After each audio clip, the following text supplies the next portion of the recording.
What you're hearing is Hardie fiber cement siding living up to its reputation as the siding that helps resist weather damage, no matter what Mother Nature throws its way. James Hardie knows how important a reputation is, especially when you're a home builder. That's why Hardie products withstand the elements better than wood-based siding, with styles to match their strength. Because when home builders work with us, we deliver our best so they can look their best. Protect your reputation with exterior products by James Hardie. It was the perfect spring day in Deschutes National Forest. It was the start of April. The forests were beginning to come alive. As the snow melted, animals woke from a restful slumber, and the birds chirped loudly in the trees. From a first glance, everything was right inside the park. Deers were starting to munch on the new sprouting plants. Foxes, bobcats, and bears were caring for their newborn babies. Lava Lake was beginning to thaw, offering an exciting new season of recreation on the water. And today, it had its first visitors of the year. A group of men lined the ice, dragging a boat towards the unfrozen part of the water. What may have looked like at first glance as spring fishing to an onlooker was in reality much different. This was a search party, and they were about to emerge 3 bodies from the icy water. Welcome to National Park After Dark.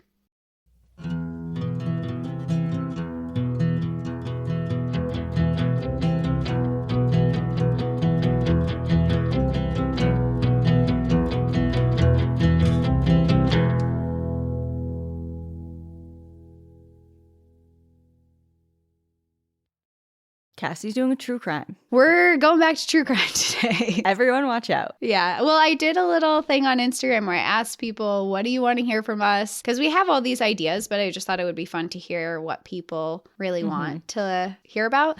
And I would say the first topic that came up was survival stories. There were so many survival story. I want to hear a survival story. And then the second top was true crime. And I was looking at our schedule and I saw that you have a survival story coming out next week. So I thought that I would dabble in the true crime bucket this week and we'd go to survival next week. Amazing. Well, I have been to Deschutes National Forest. Have you? Yeah, so I'm excited to hear this one, even though it's probably pretty grim. But yeah, it's in Oregon, right? Yes. Yep. So yeah, near Bend. Ian and I, would frequent there from time to time. So, but I've never been to Lava Lake. So okay, interesting. Yeah, it's a remote area out in the National Forest, and I did read, and maybe you can tell me, that it has been labeled one of the most beautiful national forests in the United States. I mean, it's hard to say that the Pacific Northwest isn't beautiful, so I would agree. But is it the most? Would you say it's the most beautiful? I don't know. I'm going to say no. Oh, no. The first article that came up was like most beautiful national forest in the United States. Hands down, no competition. I feel like what the article said. Without knowing, I feel like that would have to go to a forest out in like Montana. I just, just because of the landscape, it's just a personal preference thing. I mean, the Pacific Northwest has its own charm that obviously isn't found anywhere else. So that's probably why it's ranked really high in the beauty realm. But yeah, I don't know. It wasn't shitty. I'll just say that. Okay. Not shitty. Good to know. I haven't been here specifically. I've been to Bend and I've been in the surrounding areas, but this national forest specifically, I haven't like hiked or recreated or anything in. But today I am going to be telling a true crime story in the Pacific Northwest, and I thought that it was fun to go here today because we haven't really been to the PNW that much recently for episodes, so I thought we'd show a little love by telling a really horrible story that happened up there. But the PNW is also known to have a lot of weird shit that's gone down there, so also a little fitting. So now we're going to head into the old growth forests of Oregon to a horrific murder that happened to 3 men there. And it was 25-year-old Dewey Morris, 35-year-old Roy Wilson, and 50-year-old Edward Nichols. And they went into Deschutes National Forest to work as fur trappers, which was something they had done successfully the year before. But when they entered the park in 1923, they never made it out alive. This infamous and unsolved murder has confused investigators for a while. And I say confused because it is technically an unsolved case, and we'll get into that more a little bit towards the end, and I'll let you guys decide what you think happened. But now in 1924, it's about 100 years since this happened. We're coming up on the 100-year anniversary, and this particular case has made history, and it has been known as the Lava Lake murders. And just a forewarning for everyone who's listening, this is a graphic episode. It's probably not suitable for all listeners. I know a lot of people like to listen with their families. I don't think that this is the right one to pick today. It's a little gruesome. There's some rough stuff in here, and there is a little bit of hunting that goes involved, so violence towards animals, and of course 3 horrific murders that happen. So if this isn't, this might not be your family episode, but it's up to you. You are the parent, I'm assuming, that can decide if this is the right space for that, or if you yourself even want to listen. Anyway, getting into the story. I know, I'm like, should I be worried? I'm just giving people a warning because I appreciate warnings for gruesome episodes myself. So I just want people to know what they're getting into before we dive in. Yeah, that's fair. So these 3 men, they had gotten in contact with a logging contractor whose name was Edward Logan, and he actually owned a cabin inside of Deschutes National Forest. And they got in contact with him because they were looking for a place to stay over the months to fur trap for money inside of Deschutes National Forest. And after some conversations, they came to a deal, and in exchange for the use of his cabin for the winter for fur trapping, they would care for 5 valuable foxes that Edward had been raising on his property that he was eventually going to use for fur himself. And while Deschutes National Forest is recreated in year-round, it is significantly less busy in the wintertime. And today, the area is one of the most popular recreation forests in the Pacific Northwest. And this place is beautiful, debatably not shitty. That's not debatable. Not right? debatable. Yeah. It is not a shitty place to be. This land is sculpted and carved by ancient volcanoes from eruptions, and it has crystal blue rivers. It boasts over 8 million visitors every year. The park itself conserves 1.5 million acres, and it has peaks that reach over 10,000 feet, which is about 3,000 meters in elevation. It has Diamond Peak and Mount Thiessen, which can be seen from points along Crater Lake National Park, which is not that far from this area. Deschutes has old-growth forests with towering ponderosa pines and lava river caves. Inside of Deschutes National Forest, they have also established the Newberry National Volcanic Monument, which has over 54,000 acres of lakes, lava flows, and geological features. It is also home to Newberry Crater, which is a caldera that formed after the eruption of a volcano. The massive crater extends 17 square miles, and today it is actually a very active volcano and could erupt at any time. This park is also home to lots of lakes that offer plenty of fishing, swimming, and kayaking opportunities. Lava Lake is a popular place to fish for rainbow trout. It is a 130-acre lake that reaches 20 feet or 6 meters in depth, and it is located on the eastern slopes of the Cascade Mountain Range at an elevation about 4,750 feet or 1,447 meters. And this is a lake that's surrounded by pine forests and lava outcroppings, and today is a pretty popular camping area for visitors. In 1924,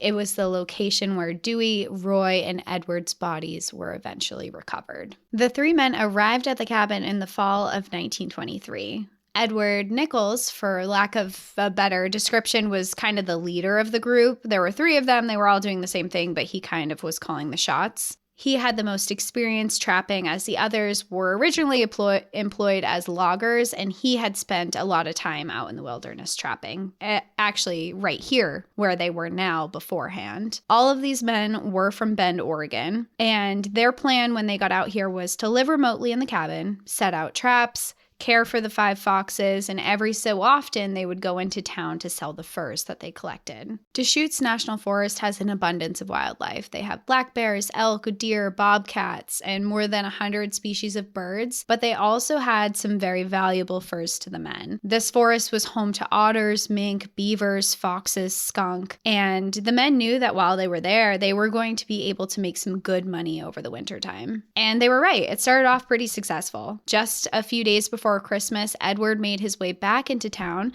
to Bend, Oregon, with an entire sled filled with furs. When he got to town, he socialized with the local people and chatted about his time at the cabin. He reported that trapping was going incredibly well, that they anticipated that they would be bringing back another full sled of furs soon. And during his couple stays in Bend, he sold every fur skin that he bought. Then he returned back to the cabin where Dewey and Roy were waiting for him. The three weren't heard from again for a few weeks after that, which was actually to be expected. They didn't have a telephone, and being so remote, everyone knew and expected that they wouldn't hear from them for a longer period of time. Mm-hmm. The next time that they were seen was on January 15th, 1924. Alan Wilcoxon snowshoed through the forest from his home in Fall River, Oregon, on his way to the resort he owned at Elk Lake that was within the National Forest. It was about a 28.6-mile trek or 46-kilometer trek for him, so he decided to stop at the cabin and spend the night with the three men. He hung out with them, they had dinner, just chatted for the night, went to bed, and he left in the morning.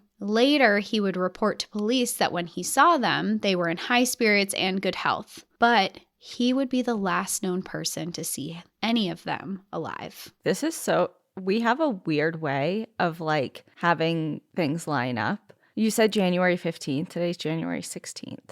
Oh my God. I don't even do this on purpose. I know you don't. I really know you don't. At all. It just... Sometimes I think of things and I'm like, God, I wish I planned these dates better in situations where they don't line up. But yeah, no idea. That's funny.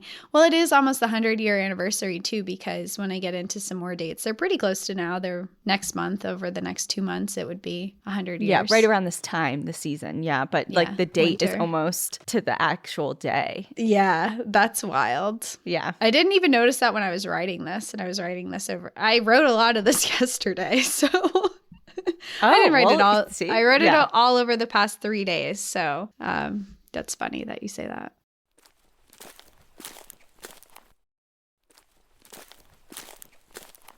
So 2 months go by after January 15th, and no one had heard from the men again, and people in Bend started to get concerned. Based on the last conversation with Edward, they were expecting them to be back with more furs. Also, Dewey's brother Innes and him were very close, so when he had not heard a word from his brother or anyone associated with him, he became very worried. The Oregon wilderness in the midst of winter was a tough place to be, and there are plenty of things could happen out there. Between the frigid weather, rugged terrain, and wildlife in the park, his brother was concerned any sort of thing could have happened to him. And he was so concerned that Innes reached out to the superintendent of the Tomalo fish hatchery, Pearl Linus. And he reached out to this person because the hatchery was located within the park and not too far from the cabin the men were staying at. He asked if Pearl could put together a search party and check in on them and make sure that everything was okay. When the search party arrived, it was apparent that something had happened there. The cabin was deserted and eerily quiet, but clues were left behind that something concerning may have happened. When they knocked on the cabin door and no one answered, they let themselves in. They noticed that the dining room table was set up for a meal. It had plates and silverware and glasses untouched and ready to be served, but it was clear that no one was there. The fireplace had gone cold, most likely long ago, with the last logs burnt out and no warmth left in the air at all. When they walked into the kitchen, the pots on the stove were all filled with entirely burnt breakfast foods. Growing even more concerned, they investigated the cabin further. They found traps, winter clothing, and the men's rifles. It was beginning to look like whatever happened, they left quickly and unprepared, because it was cold out. For them to not bring any of their winter belongings and to go out without their rifles was it felt odd. It dawned on searchers that the whole reason the trappers were staying at this particular cabin was to look after the 5 foxes that Edward had been raising. So they rushed out to the fox den. All 5 of the foxes were missing. The only thing left behind was a claw hammer stained with blood. Okay, this reminds me in a very loose way. Have you ever heard those stories of, and I wish I could think of like an exact ship, but like the ships that are found or used to be found like adrift as if like everyone just jumped off board? Yeah. I was actually looking into one of those recently because there was one, there was a story of one that popped up and I was looking if it was tied to a national park recently, but yeah. It's just like, and everyone's like, what the fuck happened here? Because it's untouched. Like all the food's out, everything looks normal, but not a single person can be found of like the hundreds of people on board. And the nothing's ship's in just drifting around. either. Right. It's like they just like walked away. Yeah. It's like, what? This is concerning because like, Yeah. why is no one here? There's no like signs of struggle. There's no, well, I don't know, that bloody hammers. The only sign of anything is the bloody hammer in the fox den, which could be a million things to them. Right. Okay. But for them, that was a lot. That was a lot to make them think that something really bad may have happened. And so they decided to look at the trap lines to see if there were any animals that were stuck in them still, because if there were no animals in them, it could indicate that the men had been there recently. If there were animals left behind, then that could indicate that they had been gone a long time. First, they observed several mink traps not emptied. Then more animals were discovered, including marten, foxes, and skunk. And these animals were not only dead in the traps, but they were also frozen, which indicated that they had actually been there for a while now. Now the search party was certain that something bad had happened out in the woods, and they quickly ventured back to Bend to report what they had found. They first alerted their findings and the missing men to the Deschutes County Sheriff Office. There they spoke with Sheriff Clarence Adams, a former game warden who was familiar with Deschutes National Forest and the area where the cabin was located. Immediately, he initiated another search of the area to find more clues as to what may have happened and for any signs of the men. When they arrived, they ordered the search party to check the surrounding area and the nearby lava lake. After a while, they discovered the sled that the trappers had been using to carry their furs buried in the snow. They also quickly noticed that it was stained with something dark. When they looked closer, it was evident that their sled was stained with blood. Is that abnormal for having blood on a sled that transports dead animals? Well, for this one, maybe not. But it was also... Okay. It seems like they used it more to transport the furs, maybe not all of... Oh, after they've been processed, maybe? Yeah, after they've already been scanned and stuff, because I wouldn't imagine that they would bring in a bunch of furs to town on this sled that was covered in blood. True. Yeah. Just to like cover the bases. Who knows? It could have been something. But that to them was a little fishy. And the search only led to more grim discoveries. Lining the trail leading to the lake itself was dotted in bloodstains and clumps of what looked to investigators to be human hair. Then they found a front tooth in the snow. Nearby lay the deceased bodies of the 5 foxes, who were very clearly skinned by an expert. They followed the trail of blood, which then led to the middle of the frozen lava lake. Lava Lake at the time was mostly frozen over. The thick ice was offering no views into the water below it. However, by this time it was early April, and parts of the ice were starting to thin, and some of it had unthawed completely. One section of the ice caught the sheriff's eye. Just past where the blood trail ended, going even a little farther into the lake, there was a depression in the ice. It was in a shape that was clear that someone had cut a large hole into the ice, and it had since partially frozen over. The sight was shocking, and at this point, investigators had a very good idea what had happened, and all evidence indicated that the men were probably underneath the ice. The search party grabbed a boat from a nearby camp and tools to break the ice. They hauled the boat over the ice to the middle of the lake that had already unfrozen in some areas and put the boat into the water. They started chipping away at the ice and broke it apart as they paddled through the water. It didn't take long until they unveiled the 3 missing men. With ropes they had brought with them, they carefully fastened it around their bodies and towed them behind the boat to an area of the lake with thicker ice. They hoisted their bodies onto the ice shelf, where for the first time they got a look at what happened to them. Immediately, it was clear that they had all been brutally murdered.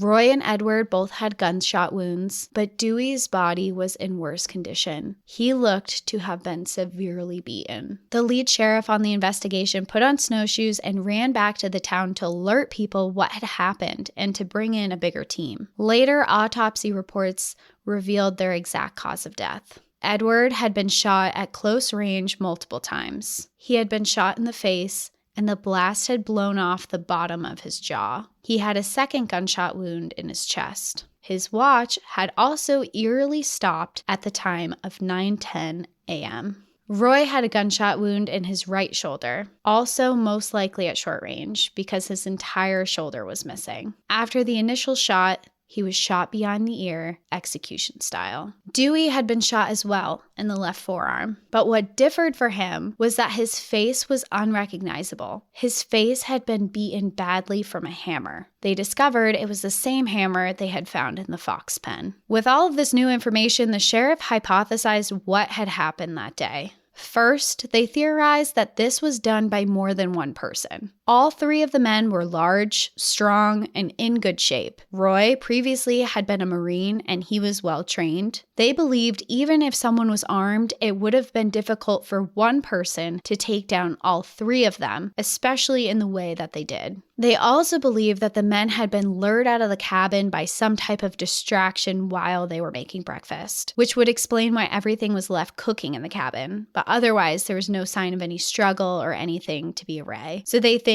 like maybe they made a loud noise, maybe something was happening outside where it really concerned them. They all jumped up, didn't put their clothes on, didn't grab their guns, and just ran out to see what had happened and were attacked. The attack started violent with gunshots, with both Edward and Roy being hit and wounded. Edward, with his jaw blown off, was most likely the most injured, initially between the two, but then they were both executed with a second shot. But young 25-year-old Dewey had escaped initially. He was shot in the forearm before he went running for his life through the snow. It was frigid temperatures outside, but with whatever had lured him out of the cabin was alarming enough that he didn't have time to put on any of his winter clothing. What they believed happened next was that he was chased and unsuccessful in outrunning the perpetrator or perpetrators. When they reached him, they took a hammer and bludgeoned him to death. The men then likely killed the foxes there before loading up the men and the foxes onto the sled they were using for trading. They used the sled to carry the bodies out to the lake before cutting through the ice and submerging them in the water. Then they skinned the foxes, left their bodies behind, and left. And this is just all what police have gathered from the evidence that's here. Yeah. I mean, it makes sense at least. Lines up. It does line up. I guess it doesn't make sense because it's like, well, why? Like, what's the motive behind this and the reasoning and who's involved and all that. But as far as like timeline and what they gathered from the scene, it lines up to what I was thinking, because obviously it didn't take place in the cabin. And there's because there was no sign of anything. Yeah, there's three healthy, youngish guys that are like arguably in the prime of their life, able to fight, and there's no sign of a struggle, and they're all dead. Like, yeah, so it would indicate there's multiple people. Yeah, so I agree so far, but it's confusing as to why. Yeah, and that was their next thing too. They theorized what happened. They can kind of put the pieces together and figure out something, but then they started asking, like, who would want to kill these men? What was the reasoning behind all of this? And that's when their investigation really started. They began interviewing family and friends and anyone who had been in contact with the men over the past few months, and they learned a lot.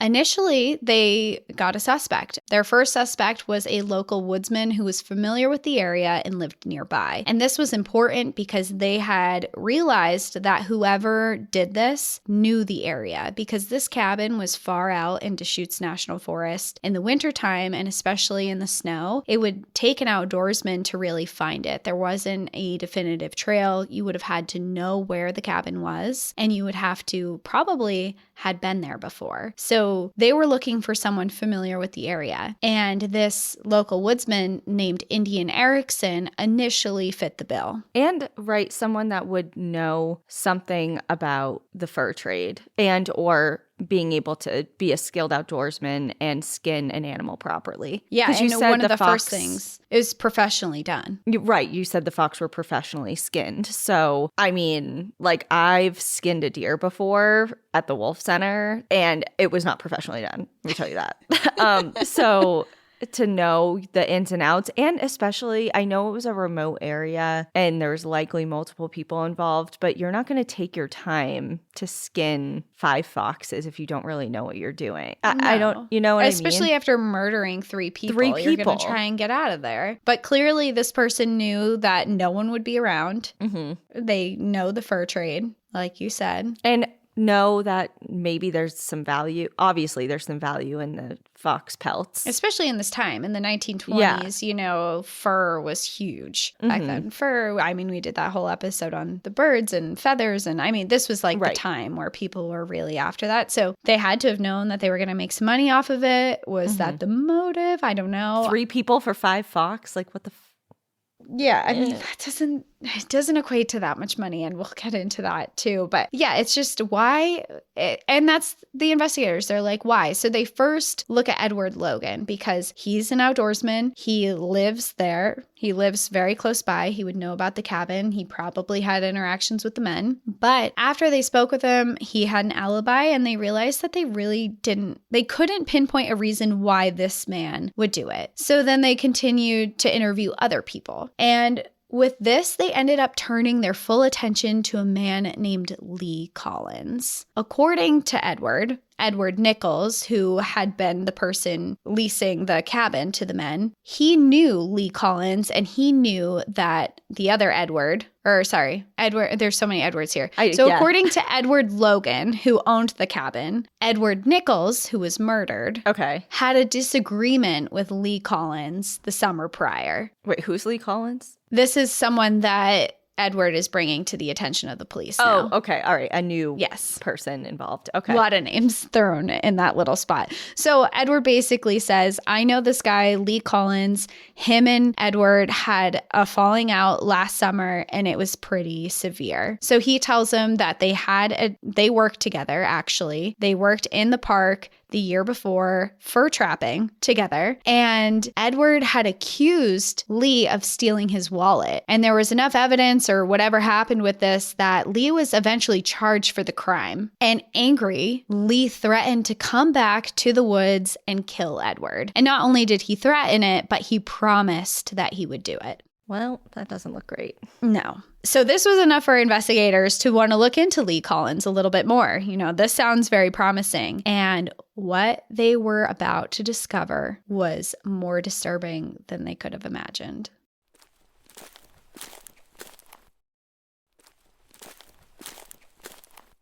When checking into Lee Collins' background and seeing photos of him, they discovered that Lee Collins wasn't Lee Collins at all. He had been using that name as an alias because he was on the run from police. Classic.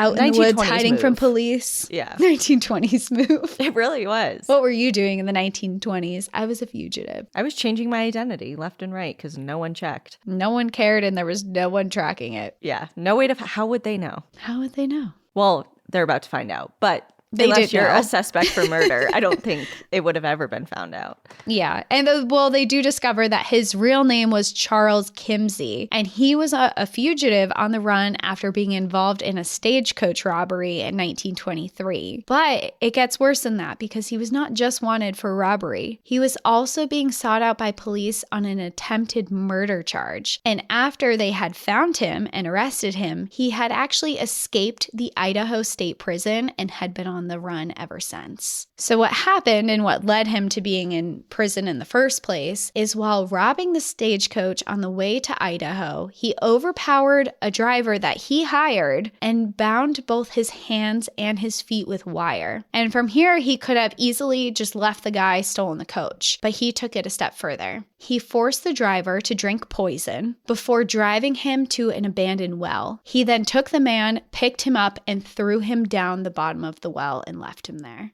What a brutal way to die. And I have to say, and I want to put this out here publicly just in case I don't think this will ever happen. Okay. And Al will be like upset that I said this, but I'm going to say it anyway. Oh, okay. I have a well in my backyard and it's really scary. And if I ever go missing, check first. The first. well. I'm not saying it's Al, but most crimes committed against people are their spouses. So I'm just... We'll clear them first. It's just like, we just got to get it out of the way. We just got to get it out of the way. Yeah. That well is weird though. Isn't it kind of like... It's so weird. It's definitely not a well that you imagine because it's not like the stone, like creepy thing. It's like a metal like tube, right? So yeah. So since we bought this house, we've been discovering all these funky things that this last owner did. And I don't even know what this well is for. I have no idea. Because at first, didn't I think it was a cistern or something? And you're like, no, it's not. And yeah. And it's like, it's up in the back of our house, like up in the woods. And Al found it and he was like, hey, I have to show you something, like come over here. And he brings me out into the woods and he uncovers this big metal 20-foot well, I guess. There's like a couple feet of water in the bottom of it. He's like, yeah, come closer. Take a look down there. Yeah, he's like, it shoves me. No, just kidding. I would never. He'd be sad if I was saying that I would. But he does joke. It's so funny now when we're when we're arguing, not like when we're arguing, he'll be like, get in the well. And we're like, But now I have a fear of wells. And this guy actually threw this man into a well and he survived. He managed, So this is the attempted murder charge that he was in prison for. Attempted. Yeah. So he didn't die of the fall, drowning, or poison. No. He actually managed to throw up the poison and loosen the wires enough to escape being bound. He then hoisted himself up and out of the well, and he found his way to what was known as Last Chance Ranch, which was located in central Idaho. And here he was able to find help and report what had happened to authorities. Charles was apprehended and arrested and was facing many years in prison. But before the trial began, he managed to escape, and no one had heard from him since until now. So how long ago was this? Like a couple years span? It was the year before. So this is 1924. This was in 1923 he escaped. So not very long. Okay. So they're like, regardless of if you killed these three people, we still got to find you. Yeah, we got to find you and lock you up. Okay. With this new information, police put out the news of this fugitive that was on the run and now wanted for actual murder. And they asked any witnesses to come forward who may know where he is or may have seen him. And shortly after they put out this calling for someone, a witness did come forward, and it happened to be an officer who had an interaction with Charles. A traffic officer by the name of W.C. Bender reported that on January 24th, Charles had approached him asking for directions. He was carrying a full burlap sack and asked for directions to the local fur dealer. He directed Charles to the Schumacher, I don't know how to pronounce that, fur company that was in town. Police then went to this fur company and questioned the owner and discovered that Charles had in fact stopped in the store. And not only had he stopped there, he sold 5 fox furs for $110 to the owner, which, to talk about money, is about $1,900 in today's money. Okay, so earlier you said this is confusing. I'm not confused. It seems very... Feels very point blank who did it. But I'll say it again. This is an unsolved case. I'm dying and we'll get to know that why. part, which is confusing. Okay. Okay, so not only did he present 5 fur foxes and trade and get money for them, not only that, but when he was asked for an ID, he presented the license of Edward Nichols, which was the man who was found in the lake. Wait. Oh. Okay. Mm-hmm. Stupid move. Stupid, but no one cared back then. No one looked into things back then, I guess. And that was the identification he had, because I'm sure he didn't have anything. And as Lee Collins, no one would have given him a license or anything as Lee Collins. So that's what he presented. And interestingly enough, he was also with another man who the store owner described as very talkative and friendly. And he seemed if he was almost trying to be charming and kind and yeah, buy these furs, just trying to make a good impression. Mm-hmm. And that's what the store owner thought, oh, very talkative, kind, remembered the two of them well. So with all this new information, the police posted a reward for $1,500 for any information leading to the arrest of Charles Kimsey. And that is equivalent to about $25,000 today. So it's a pretty big reward. They really want this guy. It is a big reward. Yeah. And with that, a full-on manhunt took over the PNW, with police searching everywhere for Charles, California, Oregon, all the way to Idaho, Wyoming, to Washington, everywhere. I mean, his name was out everywhere. Everyone knew who he was, why people were looking for him. But months went by with no leads to where he could be. People feared that because he was an outdoorsman, he could hide out for a long time in some remote wilderness and not be caught at all. And months went by, and then years. And the case turned cold, and it was kind of forgotten about. That is until a few years later when Claude L. McCauley became Deschutes County Sheriff. After seeing the manhunt unfold years prior, Claude had actually made it a personal mission of his to find Charles. And when he got a higher seniority in place of authority, he opened the case again. And he was traveling as far as 10,000 miles away for over 4 years, following every lead and any lead that he could. But he still had no luck. Nothing was turning up anything. That is until 9 years after the murders, when there was finally a breakthrough in the case. On February 18th, 1933, police in Kalispell, Montana, just outside of Glacier National Park, arrested a hermit who was going by the name of Bob Bales. They arrested Bob Bales because he resembled Charles, and they thought that he was him. But after they arrested him and they compared photos of him, they realized that he didn't exactly match up to what the detectives thought, and they ended up having to let him go. But that's not where it ends, because only a few weeks later, now the police are kind of on high alert. They're like, we thought we saw this guy. Maybe he is around. And just a few weeks later, on March 10th, the real Charles Kimsey was spotted in Kalispell by police, and they arrested him. Wait, okay, the same place they thought Bob Bales? Yeah. What are the fucking chances of that? I know. And weirdly enough, it was not, according to them, and, you know, I think that reporting and conversations between police stations, and although I imagine it's the same police station, was weird. According to them, it was not the same Bob Bales that they arrested. And this was actually a totally different person. So the first arrest was not Charles, but this was actually Charles. In the same small town. Yep. That's just, yeah. What are the odds? 9 years later, it's like people were kind of forgetting about it, moving on, and then this happens. Wow. So, of course, they arrest him, they take him in, and when he's questioned by police, he claims to have never heard of the 3 men in Oregon or their deaths. A red flag. Everyone knows. Everyone knows, but remember, he was Lee Collins in Oregon, so he could be like, no, I've never been to Oregon. I don't know who Lee Collins is. I'm Charles Kimsey. Oh, yeah. You know, like, he's just he's playing off of all these different people that he allegedly is.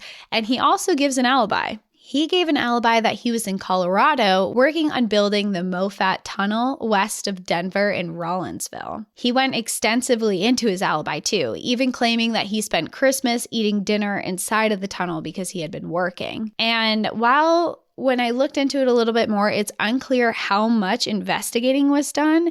It looks like the police couldn't confirm or disprove this alibi. To them, it actually kind of checked out and seemed like it might fit because there was evidence that he was there at some point, but it was unclear if they actually researched if they were there during the specific dates that the Oregon murders happened. Okay.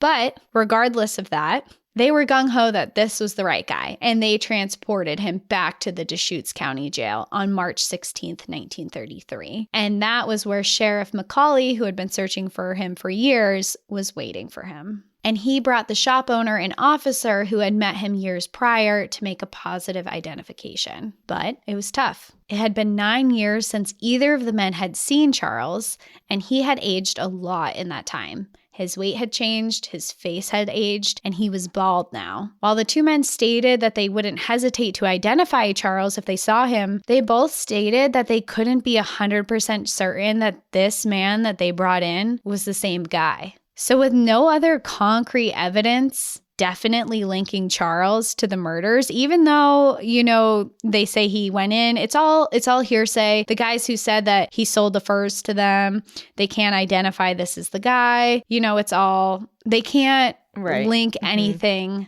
absolutely to Charles. So Sheriff McCauley is realizing now that he's in real danger to have to release Charles. And even though he was pretty certain he had the right man, he realized he needed to be a little bit more creative. Okay, I might be getting this wrong. Okay. But isn't he wanted for attempted murder and escaping Idaho Penitentiary? Yes, he is. So why are they not just holding him on that? Well, that's where the sheriff starts to take another angle. And that's where he starts investigating his past a little bit more. And he goes back to not only the attempted murder, but he discovers more about his past. Oh. He discovers that Charles was wanted for murder in Utah over another stagecoach robbery where he had successfully killed the driver. And during his investigation, he found that the man who he had attempted to murder and had thrown in the well was now living in California. So he was able to get in contact with him, and he agreed to come to Oregon to see the man and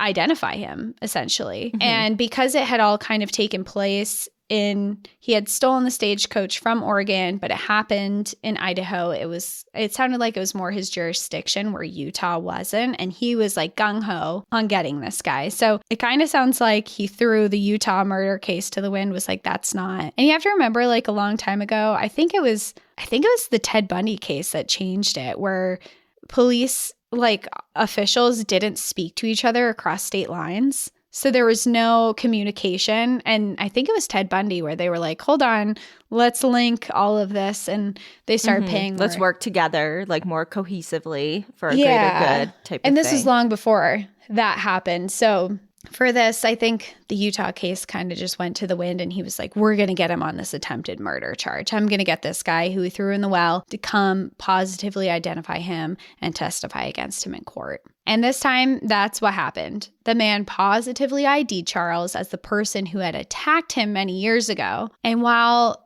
Sheriff McCauley still didn't have enough evidence to charge Charles with the murders, he could now be charged for the attempted murder he had escaped custody from years prior. And of course, when they get to court, Charles pleads not guilty to the crimes. But with the testimony from the man who he had attempted to kill and the positive identification from him, the jury took less than 3 hours to find him guilty. He was sentenced to life in prison at the Oregon State Penitentiary, but a life sentence can mean a lot of things. Like, a lot of times it's only 25 years for whatever reason.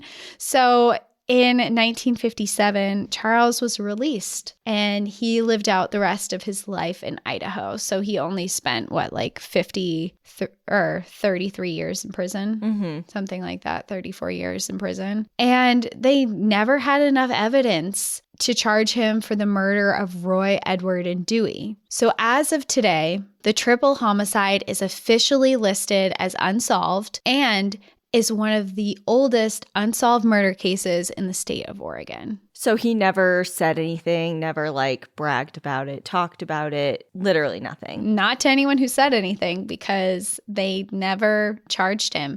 And when you look up the case, it's a solved case because everyone believes wholeheartedly that he did it. But if you look up the case, it is listed as unsolved.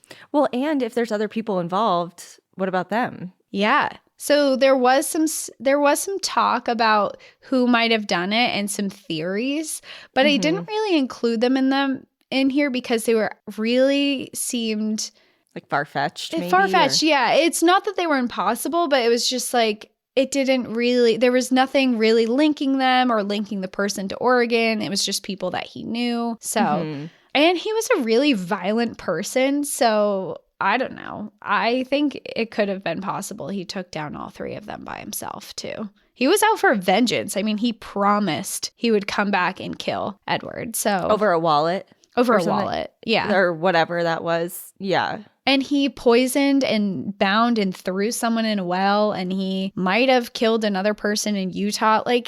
He's clearly a very dangerous guy. Wow. So technically unsolved, but solved. We all know. We all know. We know you did it. At least partially. Yeah. Imagine though. Wow. Imagine if he didn't. Like, I know. Well, or if there's other people involved. I mean, like you said, maybe he did it by himself, but especially if he did it on his own, I would imagine he'd at least get a little bit injured in some sort of altercation. yeah. And the person who said that he saw him with the interaction with the fox furs after, like, didn't know any, like, oh yeah, he looked like he was like in a bar fight or something, you know, like, I don't know. It sounded like a friendly interaction. Yeah. Like, hey, where can I sell my furs? And he's like, yeah, just go into town here. Right. Have a nice day. Yeah. So I don't know. There is obviously questions, like you said, but at least a really bad person went to prison for something that he did. Yes. You And know? not for long enough, in my opinion. I mean, Yeah. He should have died in prison. He should have honestly, died but- in prison. Yeah. Especially he was clearly dangerous. I hope he didn't do anything else in his life after he left prison. But yeah. It's a crazy story, and the fact that it's listed as unsolved, and the fact we're on the 100-year anniversary of it happening this year. Anyone who was there during that time is lost to time now. I mean, these people who were involved are not 130 years old now, not Right, 150 years old. So there might be people alive now who are still attached to the story in some way, whether it's like a granddaughter or a son or something like that. Like a distant relative. A distant relative. I mean, if it was a son or daughter, they'd be older now. They'd be elderly too. Well, did you say they had families? I don't remember. Not that I saw. I mean, I'm not sure. It didn't really say. Yeah. I don't think. Well, Dewey regardless, did, but I mean, yeah, like you said, the chances of it being solved today are slim, but you never know with the whole like genealogy thing, people looking into their ancestry and submitting DNA samples, and who knows? Like if someone, I don't know if it's really like a top priority in Oregon right now to like, who knows if they even have any evidence? Do they have any evidence still? I'm guessing no. It didn't really same. say. I'm guessing no. But, maybe maybe Charles had a journal he left with his family that said, I did this, and they're Dear just diary. holding it. Dear diary on January February 15th. Yeah. Or whatever. I murdered 3 people and put them in the lake. And it's just sitting in someone's attic somewhere. Yeah. Wow. Who knows? Damn. Well, good job. That was really a ride. And I know PNW people are going to be stoked. Yeah.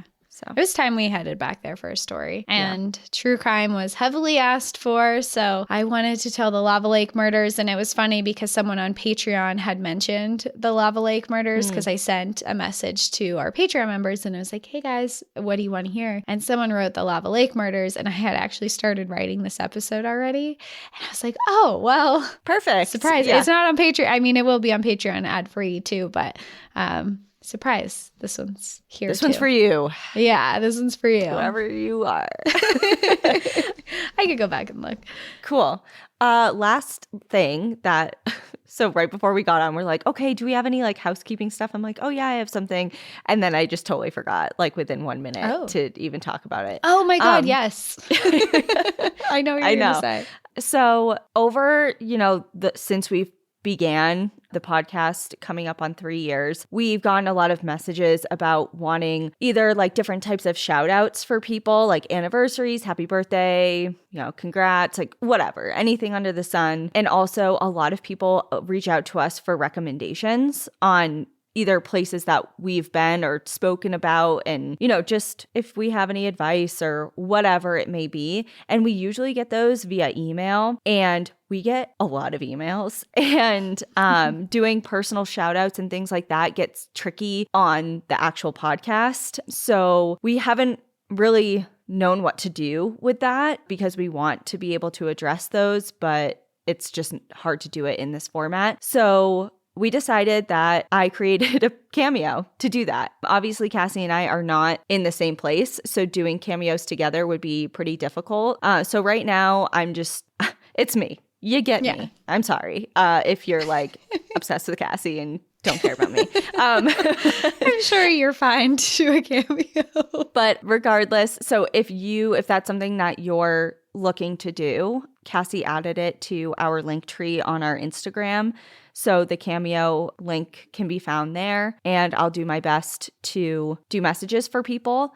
And the other reason that I wanted to do the Cameo format is because I can donate part of the proceeds to charity through doing that. So 20% of all the proceeds that are collected through videos, doing these videos and shout outs and recs or whatever message you want to send is going, I chose the charity. It's going to go to an organization, nonprofit out in Olympia, Washington called Wild Grief. And what they do is they take anyone, primarily youth, but also adults who are processing the loss of a loved one, whether it be a spouse, parent, sibling, friend, family member, etc. And this organization essentially just organizes different hikes, backpacking trips, and outdoor excursions for people who are navigating grief so that they can come together, be with others who kind of understand their situation and have the opportunity to process grief and loss in an outdoor space. And I think it's a really, really cool cause and program, and I want to be able to support it. So that's where some of the money is going to go to. So if you want a shout out or anything like that, please know that that's available if you so choose. Yeah, and we have it linked on Instagram. When you go on Instagram, you can see it right in the box. But I'll also link it to the show notes today so you can see it there if you're interested. It'll be right there. You can just click the link. Yeah. And maybe if I'm ever with Cassie or something and we happen to get a Cameo, maybe I'll drag her into one. Yeah, I'll come on one if we're together. Yeah. All right. So that's it. That was it. That's my whole story today. Thank you everyone for tuning in, and we'll see you next time. But in the meantime, enjoy the view. But watch your back. Bye everyone. Bye.